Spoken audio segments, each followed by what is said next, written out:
Nakon učešća na prvom međunarodnom bijenalu radova na papiru u Muzeju Kozare i autorskog putopisa pod novi prijedorski mural pod nazivom Grad, beogradski umjetnici Danijela i Milenko Vasić su se ovog vikenda predstavili i u Prijedorskoj galeriji 96.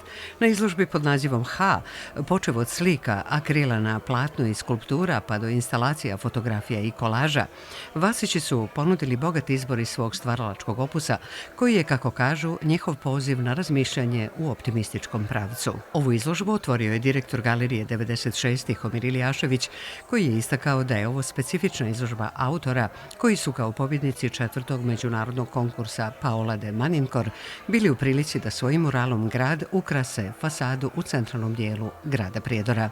Danijela i Milenko Vasić bave se vajarstvom i fotografijom. Treći put se predstavljaju u Prijedoru, članovi su umjetničke grupe Dim Tim iz Beograda, a njihova izložba u Prijedorskoj galeriji 96 biće otvorena do 4. decembra.